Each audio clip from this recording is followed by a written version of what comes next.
नाम जप की महिमा हमारे ऋषि मुनियों ने, भगवान कृष्ण स्वयं नाम जप की महिमा को बताया है।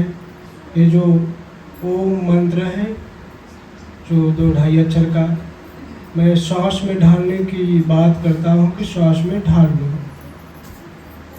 देखिए, किसी चीज़ का अभ्यास होना चाहिए। लोग कहते हैं आदत। जब नाम जप की आपके अंदर आदत हो जाएगी तो नाम लेने की जरूरत नहीं पड़ेगी। मौन है, नाम चल रहा है। किसी से बात कर रहे हो, नाम चल रहा है। क्योंकि सांस अपना काम करेगा, आप अपना काम करो, क्योंकि आदत हो गई है ना, किसी चीज़ की आदत हो जाना। तो जब नाम जब की आदत बना लोगे, उसके अभ्यास से, ऐसा नहीं कि एक दिन में कोई चीज़ की आदत बन जाती है, धीरे धीरे अभ्यास से किसी चीज़ का आदत बनाया जा सकता है। तो जब आप हर रोज़ सुबह शाम नाम जप करोगे, चलते फिरते नाम जप करोगे, तो ये आदत बन जाएगी। यह आदत जो है आपका, वो आपको जन्म मरण से मुक्त कर देगा। यह जो आपका आदत है, यह आपको भवसागर से पार कर देगा। जब आप ओम मंत्र के नाम का जप करेंगे, कोई भी मंत्र आपको, जिसमें भी आपकी रुचि हो, जिस भी मंत्र में आपको अच्छा लगे कि हमें मंत्र को जपूं, कोई भी नाम मंत्र हो, आप उसको जप सकते हो, उसमें कोई संदेह नहीं है। सब में दिव्य शक्तियाँ हैं, बस उसके प्रति हमारी आस्था होना चाहिए और नाम जप हमेशा होना चाहिए। नाम जप आप किसी भी अवस्था में कर सकते हो। कितने लोग प्रश्न करते हैं कि महाराज जी, नाम जप के समय क्या मैं स्नान करूं तभी नाम जप कर सकता हूं, क्या सोकर उठूं तो नाम जप नहीं कर सकता? तरह तरह के प्रश्न लोगों का होता है। देखिए, नाम जप आप किसी भी अवस्था में कर सकते हो, चाहे लघु शंका के लिए जाओ, चाहे शौच के लिए, किसी भी अवस्था में हो, आप नाम जप कर सकते हो। हमारे ऋषि मुनियों ने इस नाम की महिमा बताई कि नाम जप आप किसी भी अवस्था में किया जा सकता है। तो गुरु मंत्र जब आपको दिया जाता है, तो गुरु मंत्र को ही बड़ी पवित्रता और शुद्धता के साथ किया जाता है। लेकिन गुरु मंत्र उसी को दिया जाता है जो योग्य हो। मैं तो किसी को नहीं दिया। क्यों नहीं दिया? इसलिए नहीं दिया क्योंकि कोई योग्य नहीं हुआ। हमारे ऋषियों मुनियों की परंपरा रही है, जब कोई योग्य होता था तो उसको गुरु मंत्र दिया जाता था। जब वो संत के लक्षण में पूरा आ जाता था, संत के जैसा उसका व्यवहार हो जाता था, उसका मन संत के वाणी में रम जाता था, संत का रंगत उसके मन पे चढ़ जाता था, तब उसको गुरु मंत्र दिया जाता है, क्योंकि उसमें वचन दिया जाता है। कितने लोग का प्रश्न होता है कि महाराज जी गुरु मंत्र नहीं देते हैं। देखिए, मैं तो गुरु मंत्र दे दूंगा, लेकिन क्या आप दोषी बनना चाहते हो? हम जानते हैं कि जो वचन, जो संकल्प मैं आपको दूंगा, वह संकल्प उस अपने वचन पर आप नहीं ठहरोगे। आप माया में हो, आप गृहस्थी में हो, आपके सामने तमाम प्रकार की समस्याएं आती है, तो आप झूठ बोलोगे। पता है ना, अब ऐसा नहीं कोई सत्यवादी हरिश्चंद्र हो गया कि हर बात पर सत्य ही बोलेगा, तो अपराध बन जाएगा। क्योंकि आप किसी संत से वचन लिए हो, उस वचन का जब उल्लंघन करोगे तो उसका भुक्तभोगी कौन होगा? आप होगे। तो जिस व्यक्ति को गाड़ी चलाने नहीं आता है, अब उसको मैं गाड़ी चलाने के लिए दे दूंगा तो ठोक देगा कि रहेगा? है? अपने तो जाएगा ही, गाड़ी को भी खराब कर देगा, दोनों लोग चले जाएंगे। इसीलिए गुरु परंपरा रही है कि गुरु मंत्र उसी को दिया जाए जो योग्य हो, नहीं तो नाम जप करे। हमारे संतों ने कहा है, ऋषि मुनियों ने कहा है कि मात्र नाम जप के महिमा से आप भवसागर पार कर सकते हो। कुछ भी करने की आवश्यकता नहीं, कुछ भी, बस नाम जप करो, पार हो जाओगे। कुछ भी करने की जरूरत नहीं। मैं तो सिर्फ नाम जप करता हूँ, सिर्फ नाम जप, कुछ भी नहीं करता हूँ। नाम जप जितना हो सकता है उतना नाम जप करता हूँ। वही चीज मैं आपको बताता हूँ जो मैं करता हूँ, अपने अनुभव को मैं आपके सामने शेयर करता हूँ, आपको देता हूँ। आप कहोगे ऐसे पूजा करेंगे तब भगवान खुश होंगे, वैसे पूजा करेंगे तब भगवान खुश होंगे। देखिए, भगवान तो आपके मन की भाव देखते हैं। अगर आपका मन पवित्र है, विचारधारा अच्छा है, नाम जप कर रहे हो, भगवान को पुकारो, देखो प्रकट न हो जाते हैं तो कहिए। ऐसा लगता है कुछ ऐसी ऊर्जा है जो हमारे आगे पीछे चलती है। तो जब आप नाम जप करेंगे तो खुद ही आपके अंदर की जो विकार है वह अंदर से बाहर होती चली जाएगी। देखिए, अच्छी चीज़ों में मन नहीं लगता है लोगों का, लोभ में लोग पड़े हुए हैं। एक जने रहना गले ना ससुरारी ससुरारी गई ना तो ना मिला। पहले के ज़माने में मटका में घी रखते थे लोग, तो बेचारे यादव जी रहना और दूध घी उनके खूब होत रहा, तो उनके ससुरारी तबेला रहा, 10-15 भैंस गोरू रहनी। तो गई ना ससुरारी, पहले जब समय के बात है, जब ससुरारी गई ना तब ससुरारी से वहाँ से सुबह 1-2 दिन रहे, फिर वहाँ से लौटने लगे यादव जी। तो उनके ससुरारी से घी मिला मटका में, वो जो कच्चा घड़ा होता है उसमें मटका में घी रखा जाता था पहले। तो यादव जी सोचने कि अब तो हम सोचना रहे कि हमें यहाँ घी मिली, चला मिल गए बा तो कोनो व्यक्ति मिलतन तो कुछ पैसा देती तब मैं स्टेशनवा तक ले चलता भाई मटका बा। एक व्यक्ति मिल गया, कहना ठन्नी दे भैया के स्टेशन तक पहुँचा दो। वो व्यक्ति तैयार हो गया, हाँ हाँ चलो। जब दोनों लोग चल दिए, अब उस समय की बात है, इसमें गरीबी हुआ करती थी, लोगों के पास इतना पैसा नहीं हुआ करता था। जो व्यक्ति मटका ले लिया, अब अपन ससुराल से चल दिए यादव जी, अब पीछे पीछे वो व्यक्ति जो मटका लिया घी का, अब वह सोच रहा है अब मैं अठन्नी मिलेगा तो इससे मैं मुर्गी खरीदूंगा, और उस मुर्गी को बच्चा होगा, इसको बेचूंगा तो एक बकरी खरीदूंगा, फिर बकरी होगी तो फिर से मैं गाय खरीद लूँगा, फिर उस पैसे से मैं भैंस खरीद लूँगा। ऐसे बेचते बेचते फिर मैं 10-20 भैंस गोरू बनाऊँ, तबेला खोल लूँगा।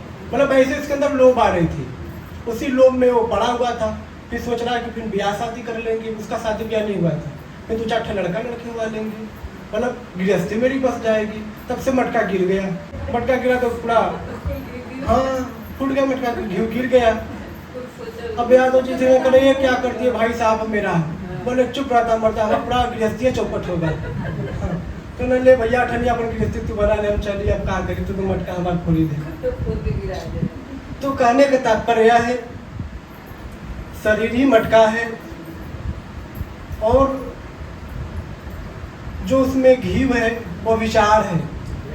हाँ, क्योंकि जब आप लोभ करते हो, उसकी पूर्ति नहीं होती है तो आपके अंदर चिंता होने लगती है। जब चिंता होने लगेगी तो शरीर में रोग पकड़ने लगेगा। जब शरीर में रोग पकड़ने लगेगा तो आप चिता की तरफ चलने जाओगे। कहाँ जाओगे?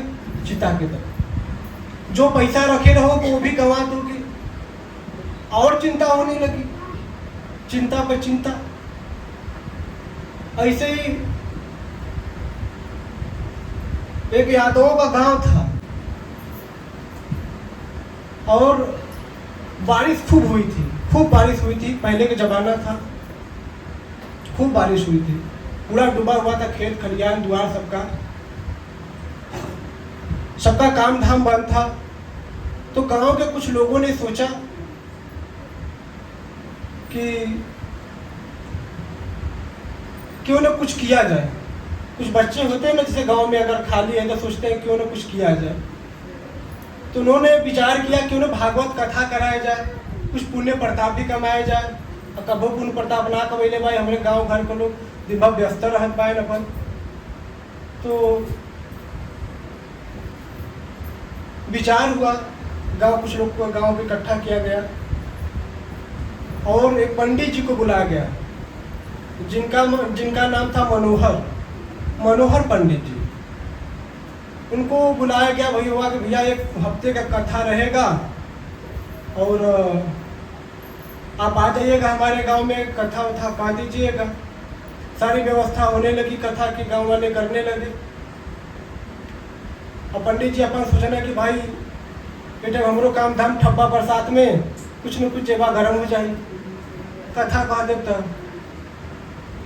कहीं ना कथा कहो, एक दिन कहीं ना कथा, 2 दिन कहीं ना कथा। अब धीरे धीरे महीनों की तरफ पहुँचा लगा, कथा बंद होने का नाम लगा। पंडित जी का अब कोनो दक्षिणा उछिना ना आवत हो, पंडित जी वही लोग पढ़ल बाय, आज मिल जाए कल मिल जाए, कुछ न कुछ मिलवा करिए, घरे रह के करब का। अब पता लगल कि महीना बीत गल कथा को, लड़का उबिया गई ना कथा सुना सुना, सोचे ना कुछ यार अच्छा करे के चाहिए, यह एक चीज सुना सुना जीव भी आ गया। लड़का को नाच कर देना, जब नाच कर देना तो नाच वाली आई, वो नाच कैले तो कोई 500 रुपया मिलल, कोई 50 दिले, कोई 200 दिले, कोई 10 दिले। पंडित जी जो ससुर हम 1 महीना से कथा करते 1 रुपया ना मिलल, अई क्षण भर में 500 रुपया ले। अभी पंडित जी के दिमाग में अब चल लगल, अब चिंता के मारे उनका पेट भी जाए लगल, अब करी तो क्या करी। अब ओके 500 मिल गल, हमें 1 रुपया ना मिलल, हम महीनों से कथा सुना होती, एक क्षण में लट्ठा ले ले। तो ये भल की अब जब कथा समापन होला तो भंडारा उंडारा होला, तो भंडारा उंडारा हो जाए, भंडारा का समय रख दिया गया, भंडारा उंडारा चालू हो गया थी, बल्कि पंडित जी को विदाई कर दो। और पंडित जी सोच रहे हो सकला विदैया में कुछ जोड़ जाड़ के मिला, पंडित जी कहना आवाज जा कोड़ पड़त है हमारा, चला हमारा विदाई करा लो। और पंडित सोचो ना इना तो कुछ न कुछ जुगाड़ होगा करी। तो जब वहाँ के लोग रहना इकट्ठा होने वाले पंडित जी कुछ बरविदाई मिली, तो सरपंच जी के बोलावल अगर पहले सरपंच हुआ कर रहा, तो सरपंच जी इन्होंने कहना कि ऐसा नहीं पंडित जी के सब मालिश वालिश करता रहना, दूध घी खोलते रहना ना, अब इन्हें क्या चाहिए, कौन रियाज कही 30 रुपया दे दो।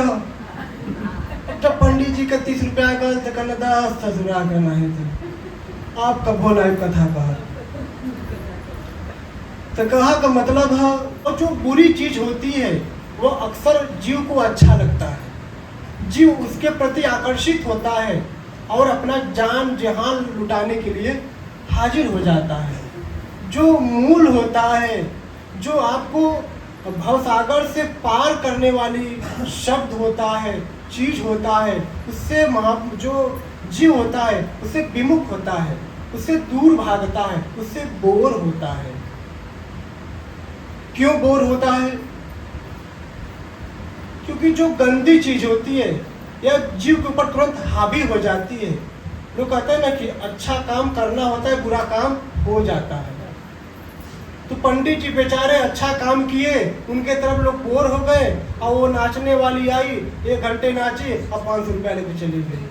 मतलब बुरा चीज की तरफ लोग अपनी चीज जहां लुटाने के लिए तैयार हो गए, लेकिन जो अच्छा चीज सुनने के बाद सुनाया जा रहा है उसकी तरफ कोई आकर्षित ही नहीं हुआ। यही जीव है। मैंने तो कई चीजें देखा हूँ, अभी भी चलता है, लोग दुर्गा पूजा पंडाल लगाते हैं और तो चंदा इकट्ठा करते हैं। तो जब दुर्गा जी का पूजा जब 9 दिन हो जाता है तो लोग मूर्ति विसर्जन कर लेते तो क्या करते हैं, लोग नाच करते हैं उसी जनते के पैसे। ये दुर्भाग्य है हमारे देश का, ये दुर्भाग्य है हम लोग की कि ऐसे चीज़ों को देखना पड़ रहा है कि हमारे देवी देवता के नाम पर पाखंड का रूप दिया जा रहा है। उसी में हम सब लोग शामिल हैं, सब लोग शामिल हैं। कहीं कथा होगा आप नहीं जाओगे और कहीं नाच होगी बिना न्योता के पहुंच जाओगे। जो आपको जन्म जन्म तक पुण्य प्राप्ति करा रहा है, जो आपके पापों को काट रहा है, जो आपके परिवार में उन्नति ला रहा है, उसके तरफ हम नहीं जाते हैं। जो हमारे जीवन को बर्बाद कर रहा है, हम ताव से उस चीज को देखते हैं, उस चीज की तरफ आकर्षित होते हैं। दारू पीने वाले की अगर लत लग जाए तो उसको रोज शीशी चाहिए, लेकिन कोई जूस पीने का लत पकड़ता है क्या?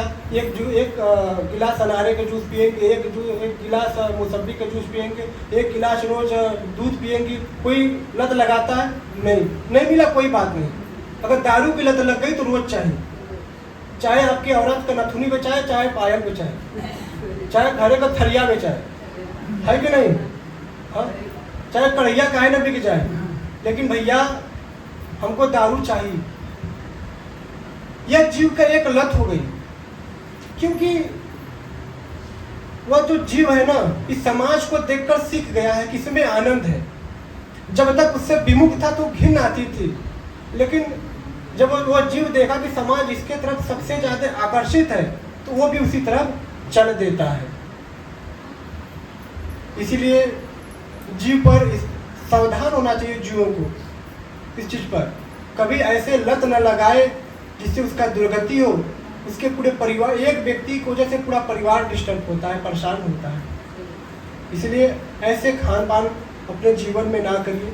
जीवन में खान पान करना है तो अच्छा करो। हमारे देश में बहुत और तमाम प्रकार की सब्जी हैं, तमाम प्रकार की चीज़ें खाने में, उसको हम अब नहीं खाते हैं। जैसा अन्न वैसा मन, जैसा खाओगे अन्न वैसा रहेगा मन। तो अच्छा चीज़ खाओगे तो मन हमेशा अच्छा रहेगा। जब आपका गलत खान पान होगा तो कभी कहे मन करेगा कि जहर खा ली क्या, कभी मन करेगा घर से भाग जाए क्या, कभी मन करेगा कि पत्नी का गला दबा के मुँह दें क्या। ये खान पान के प्रभाव है, क्योंकि गलत खान पान हमेशा आपको गलत ही चीज़ करवाने के लिए मजबूर करती है। आप चाह के भी उस चीज़ को नहीं रोक पाते। इसलिए हमारे महापुरुषों ने बार बार प्रयास किया है कि अपने खान पान पर विशेष सुधार करिए, तभी आपके जीवन में आनंद और सुख आएगा।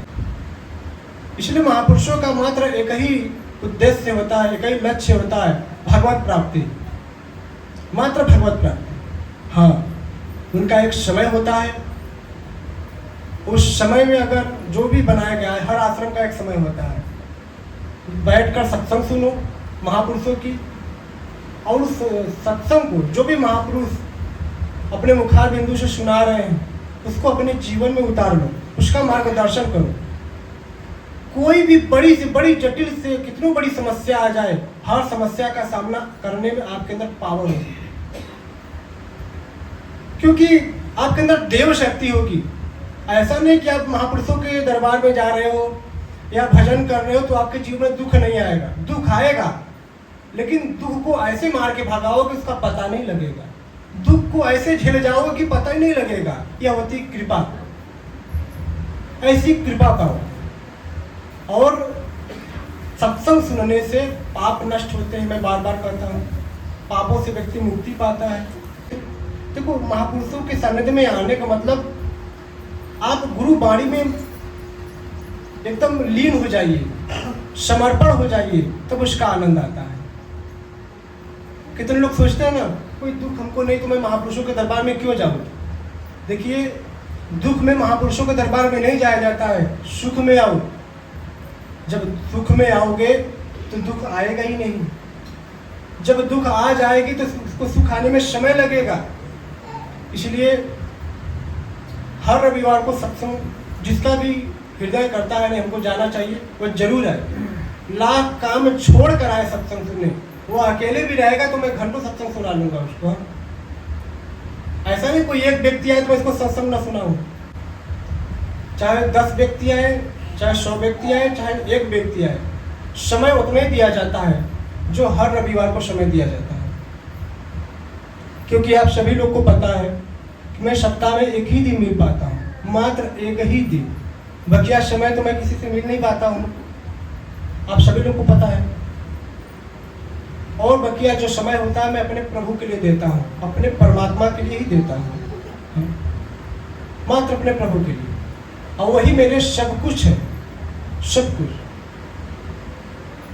2.5 से 3 घंटे मात्र हम सोते हैं रात को, मात्र उतने ही। इससे जाते तो हमको लगता है नहीं सोते होंगे, मात्र इतने ही सोते हैं। मैं अपने जीवन का जो भी समय है सिर्फ भगवान को देना चाहता हूँ, बस उनको। आपको लग रहा है ना कि ये मेरा परिवार है, ये मेरा घर है, हम भजन करके क्या करेंगे, हमारे पास सब कुछ है।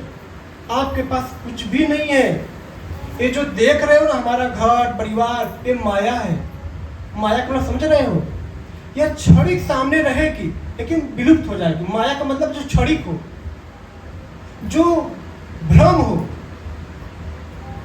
जो मिथ्या हो, झूठा हो, वो प्रमाणित ना हो कि सत्य है, क्योंकि यही माया है। माया का मतलब होता है माया रचा हुआ है। जो भ्रम मतलब सत्यता उसमें ना हो, उसको भ्रम कहा जाता है। इस भ्रम को हम सत्य मान के चल रहे हैं। आयुष्य में हमारा पूरा जीवन दुर्गति की तरफ चला जाता है, क्योंकि हम उसको सत्य मान लिए। जब गलत चीज को सत्य मानोगे तो एक न एक दिन धोखा मिलेगा ही मिलेगा। ये सब कुछ मिथ्या है।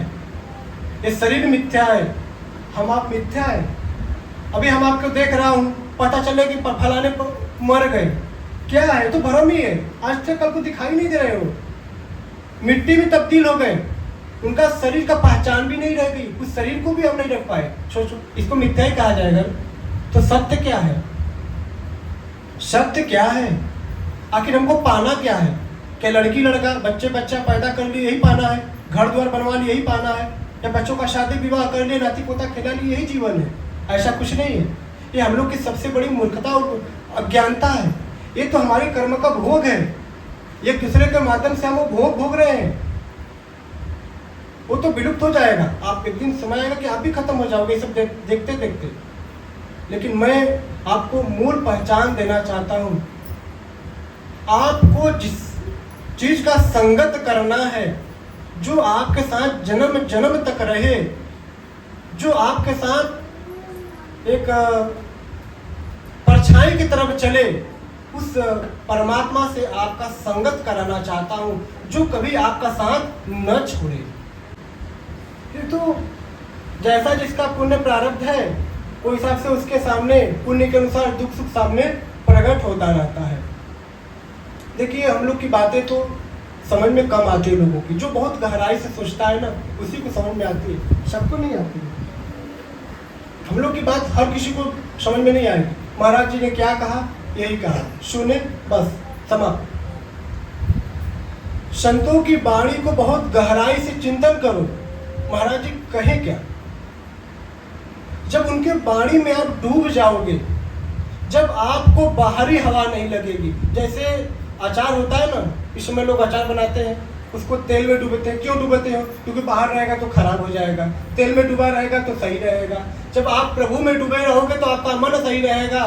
जिस दिन प्रभु में से विमुख होकर ये संसार में डूबने का प्रयास करोगे, उस दिन कचरे के भाव में हो जाओगे। क्या हो जाओगे? कचरे के भाव में हो जाओगा, बेकार हो जाएगा मन एकदम।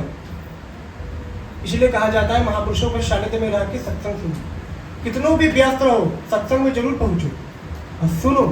जो भी गुरु त्रुटि फूटी बात सुना रहे हैं, उस वाणी पर ध्यान दो, जीवन में उतार के उस पर चलो। देखो आनंद आता है कि नहीं आता। घर में रोज नाम जप करो। जिस घर में कीर्तन होता है, उस घर में भूत प्रेत पिशाच डाकनी साकनी शैतान ये सब कभी नहीं जाते हैं। सबसे बड़ा शैतान तो इंसान है। जब मन आसुरी प्रवृत्ति में चलता है तो वही शैतान बन जाता है। जब मन भगवत चिंतन करता है तो वही देव हो जाता है। कलयुग का ऐसा प्रभाव है कि हर घर में जाके देखो भूतों का तांडव मचा है।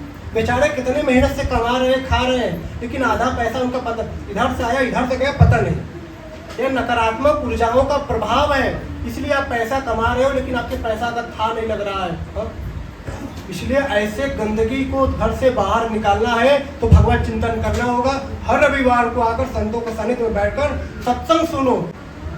भजन नहीं करोगे तो जिंदगी भर तांत्रिकों के पीछे पीछे घूमते घूमते पूरा जीवन चौपट कर लोगे अपना। इस बात को नोट कर लेना। जो पैसा इधर कमा के आए इधर से चल दिए। अब तांत्रिक अपना झोला ढक्कन लेके बैठे हैं, कब ग्राहक आए कब उनको चुन्ना लगाए। वो चुन्ना लगाने के लिए बराबर प्रेरित है, आपका इंतजार कर रहा है। आप भी उसके स्वागत में जाते, मैं आ गया अब उनको लूटो। जो भी जेब मेरा 1 रुपया नहीं छोड़ेगा, है कि नहीं? 1 रुपया नहीं छोड़ेगा। ऐसे तांत्रिकों से सावधान, क्योंकि ये आपको ठीक नहीं करते हैं बल्कि और आपको समस्याओं में डाल देते हैं। हमारा स्कंद पुराण कहता है मात्र तांत्रिकों के सामने पड़ जाने से व्यक्ति का पुण्य नष्ट हो जाता है। इसीलिए मैं कहता हूँ समस्या है उसको झेल लो, लेकिन किसी ऐसे व्यक्ति का सामना न करो जिससे आपका जो कुछ बचा है वो भी चला जाए। अगर एक तरफ ठीक हो गए तो उसके कई तरफ से वो जो प्रारब्ध है आपका ना, तमाम प्रकार की रोग समस्या लेकर आपके सामने प्रकट हो जाएगी। इसलिए मैं बार बार कहता हूँ, गांव समाज में लोग खास तौर से ऐसी चीज़ों में लोग पड़े हुए हैं, भूत भूत कर कर अपने आप को कंगाल बना लेते हैं। कुछ भूत नहीं होता है, कोई प्रेत नहीं होता है। हमारा मन ही प्रेत है, हमारा मन ही भूत है। जब मन में दैवी संपदा आ जाती है, जब मन में देव शक्ति आ जाती है, तो ऐसे भूत प्रेत का तो ऐसी तैसी। समझ गए क्या? ऐसी तैसी झापड़ लगती है ऐसे भूतों प्रेतों को। वो लोग जगह कहाँ बनाते हैं? जब वो जीव कमजोर हो जाता है, ऊपर तुच्छ हो जाता है, तो ऐसे 3 तत्व वाली चीज उसके ऊपर हावी हो जाती है। क्या हो जाती है? हावी हो जाती है। समझ रहे हो?